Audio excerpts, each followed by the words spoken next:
Alrighty, so,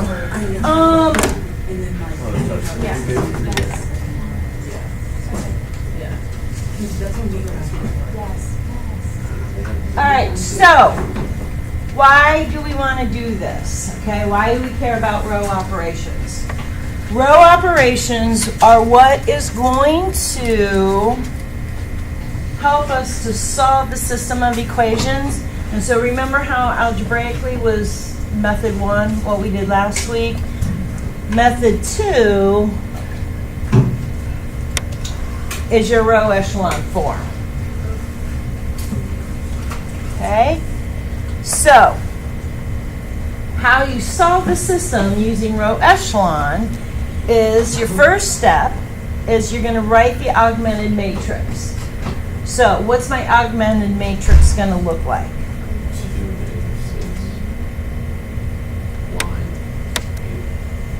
Okay. Oh, you're on the back. Wait, hang on. Oh, wait a minute. Did I give you use the wrong? Oh, I said, Meg, we have an equation that says 3, 5, and 9. sorry. 2, 3. My bad. I picked up the Oh, shoot. other one. I picked up the one. I picked up the one that was in the packet. Sorry. What are you guys doing? Okay, because it was, no, we're on this one. I gave you a new sheet. Remember I said I changed up the notes, and then I grabbed the wrong sheet up here, No, because I'm an idiot. that's silly. You're not an idiot. You're not an idiot. Yeah, some days. All right, so, Carter, tell me again. 359, Like it. 235. 2, 3, 5. Perfect. Okay? Now, one of the things about your matrices is that they have, each has like a position. All right, so since this is row 1 and that's row 2, this is column 1, column 2, column 3, right? In our matrices, the very first position, they use A11. Okay, so they use the letter A just as the placeholder, but then the number comes from row column. Okay, so for this second position, it's A. I'm in row 1, column 2. No, this is just how to read the stuff. Okay, so what's going to be in, what's this place going to be? A13. Okay?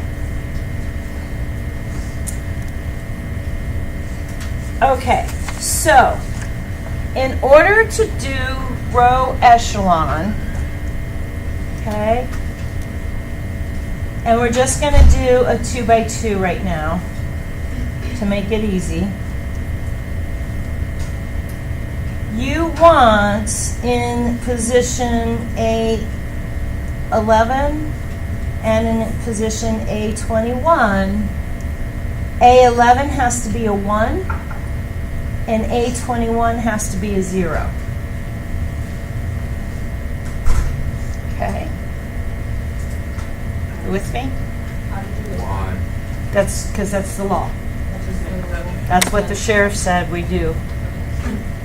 Okay, so we have our augmented matrix, right? Because I just put it up above instead of there. So 3, 2. There is a reason why it's the ones in the zeros, and it's I think the Gaussian something or other, and it's like a 200-page proof why it really does. But I just say the sheriff said I had to. There is, there is proof for all of these. Yeah. So, if you said A11 has to be 1, then why is A11 3? Because we're starting off. That's what we're going to do the row operations with, because we're going to make the 3 become a 1. Okay? So, step 2, perform row operations. That's going to place 1 in the first entry of the main diagonal, because remember our main diagonal was those, was the diagonal on the side. All right? So, how do you get a 1? How do I turn that 3 into a 1? Divided by 3. But I only have row operations. I can remember my row operations said I can multiply, I can row swap, and I can multiply and add a row. Right? Those are my only 3 operations I can do. So you can't divide and subtract? Nope, because that's the operations are the 3 that we did yesterday. Is there something you can do by adding? Nope. You can't get 1 then? Yep. Sure can.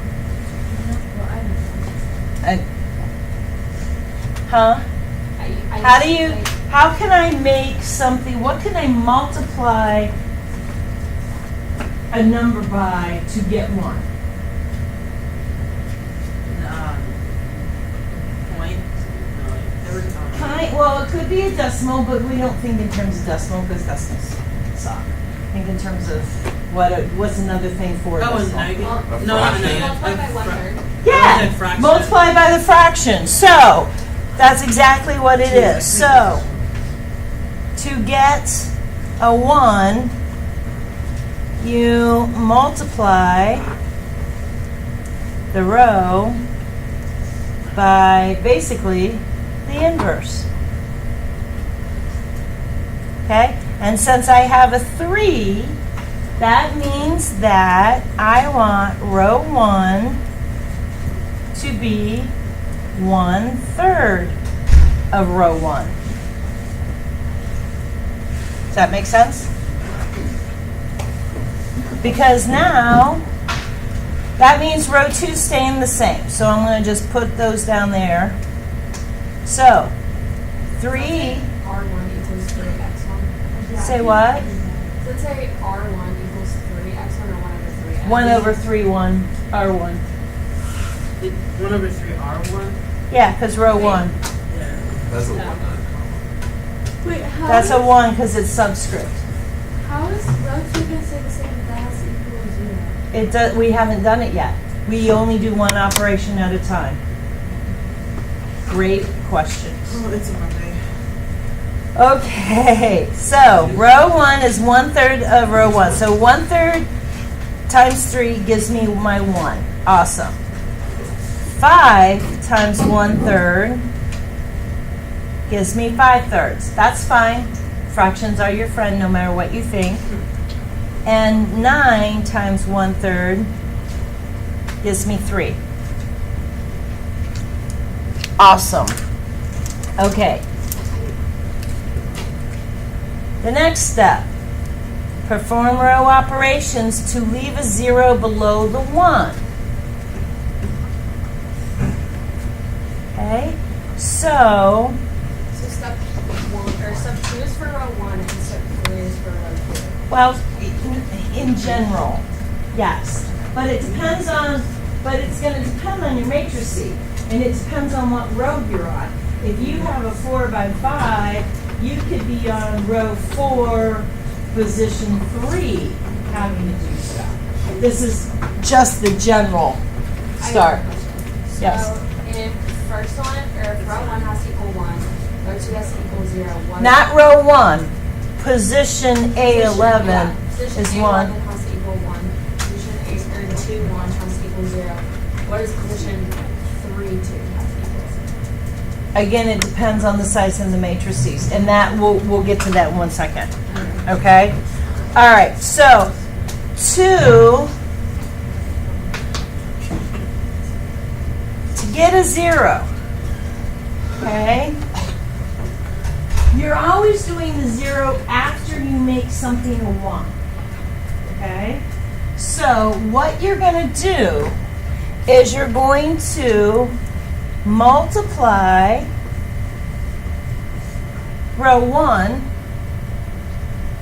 okay, which is, because it's a 1, by the opposite number you're trying to change into 0.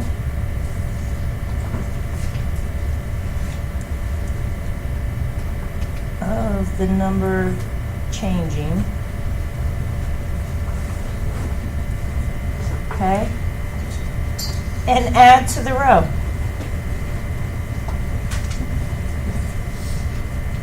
Okay? So, I want this 2 to become a 0, correct? That means I'm messing with row 2. Okay? I'm going to multiply row 1, because it has that 1, by the opposite number. I want that 2 to get to a 0.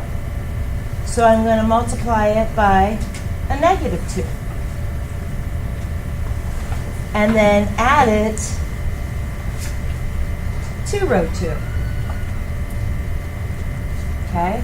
Because if I have -2 times 1 plus 2, what am I going to get? -2 plus 2 0. gives me 0. So, I forgot to leave my, whoops, not 5. Okay? Now, do that to each of them. So I'm going to have -2 times 5/3 plus 3. Okay? And I'm getting the calculator.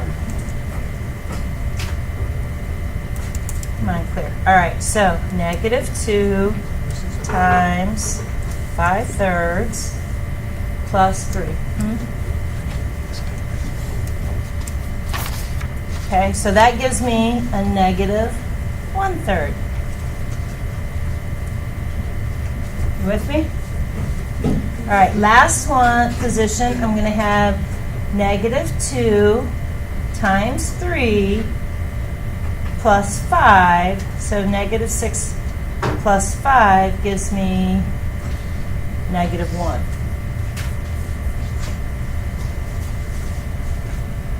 Okay? Now, step 4 and step 5 are basically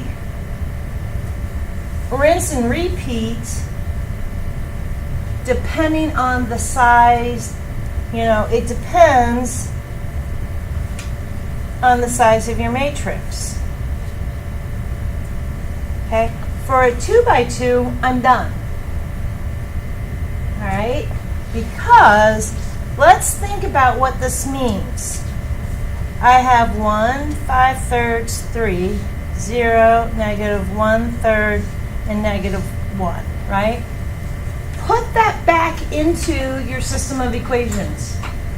That means that this equation is x plus 5/3 y is equal to 3, right? And this equation, what's anything times 0? Right, so we don't care. That's why you wanted a 0, because now I have -1/3 y is equal to -1. So I can solve for y. So if I take -1 and divide it by -1/3, y is equal to 3. Okay, you with me? Now that I know what y is, I can put it back into that equation and say x plus 5/3 times 3 is equal to 3. Those cancel, so I have x plus 5 equals 3. And so x is equal, oops, sorry, probably can see that. So x is equal to a -2.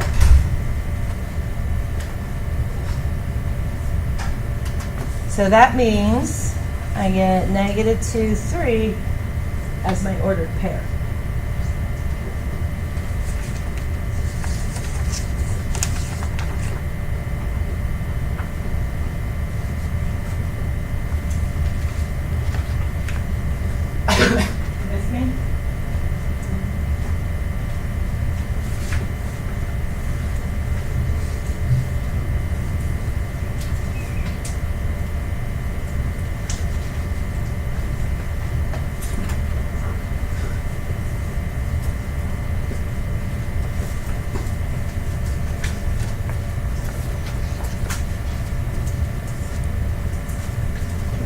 Okay, grab your notes from yesterday out. Let's do the, yeah.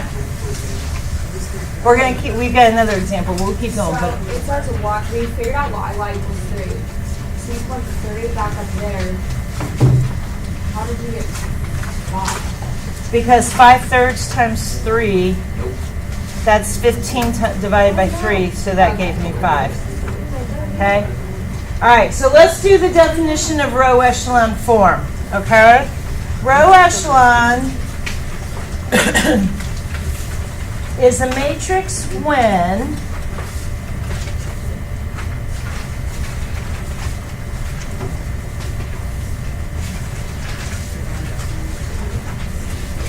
the first column contains a 1 and only zeros appear below it. And actually, it's the first column, but more specifically, we're really talking about the main diagonal.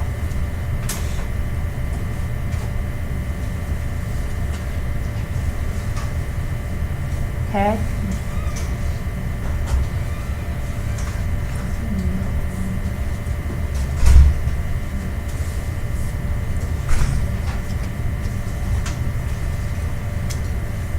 And the first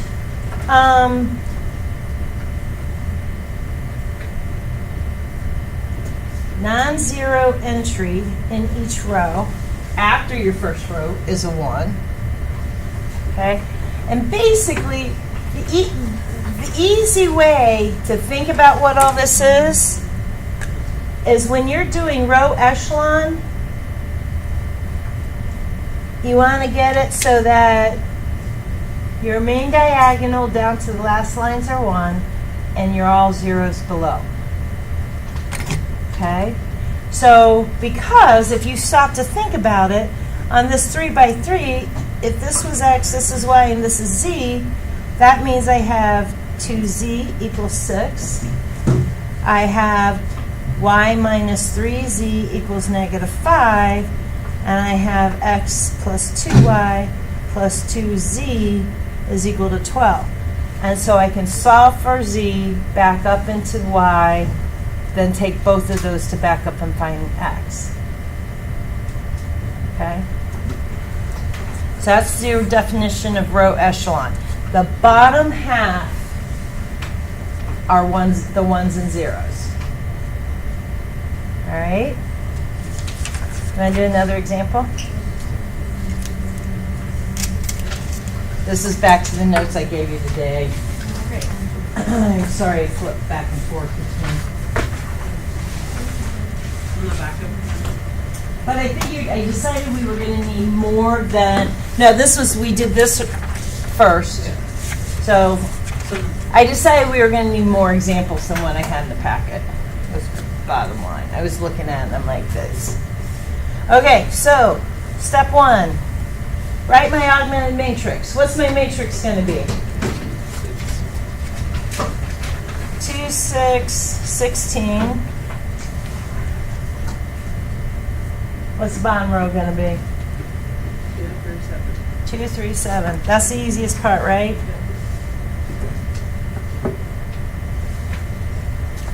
Okay.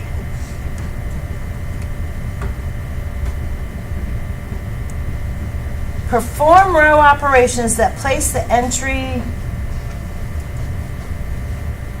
Oh, wait a minute. Sheet. Flip. Miss Cross did the things. She flip-flopped the things. We want a 1 in the first row. Flip-flop those.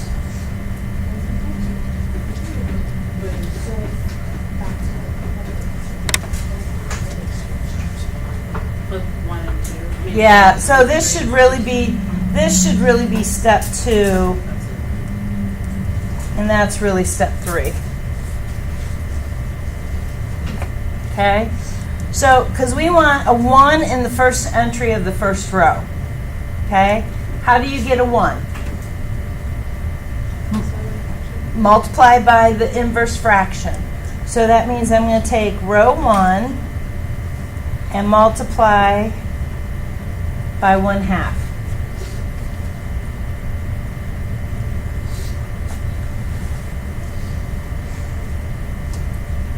All right? Okay, so that means row 2 stays the same. And I'm going to multiply by 1/2. So 1/2 of 2 is 1. 1/2 of 6 is 3. And 1/2 of 16 is 8.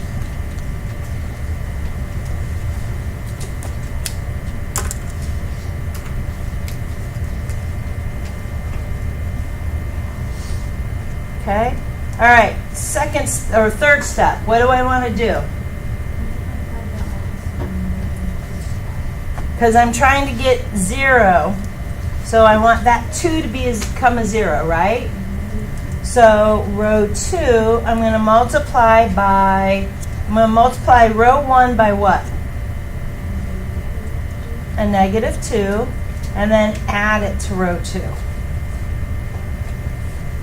Good?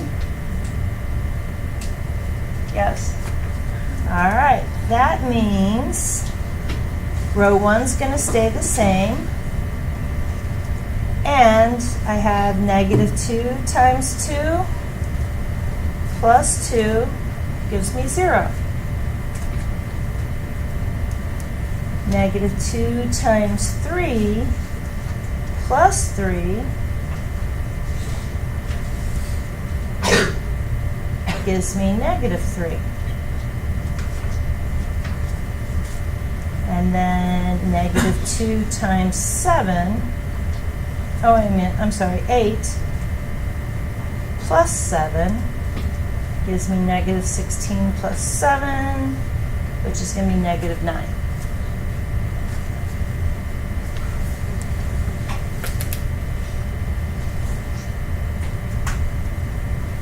Good? All right, so now, feel kind of bad. I have a main diagonal. Since this is only a 2 by 2, I have a main diagonal. So step 4 and 5 we're skipping since it's a 2 by 2, because I don't have to repeat anything. Because now I can rewrite and say x plus 3y equals 8. Oh, yeah. And -3y equals -9. Everybody see where I got those? Yeah. Okay, so here's my matrix. This is my x column, this is my y column. I'm just going, see, remember how we went from here, from here to here? Okay, now I'm just going back to here. So here's my matrix. So I have 1x, 3y, that equals 8. And I have a -3y, because I don't have any x's, equals a -9. Okay? You with me now? Okay. So what's y going to equal? Yep.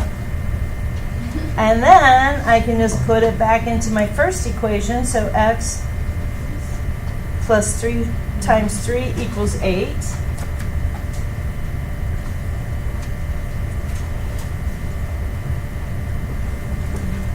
So x is going to be -1.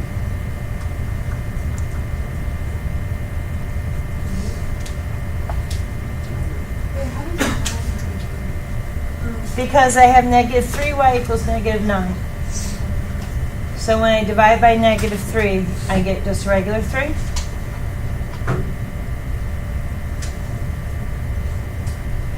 Yes?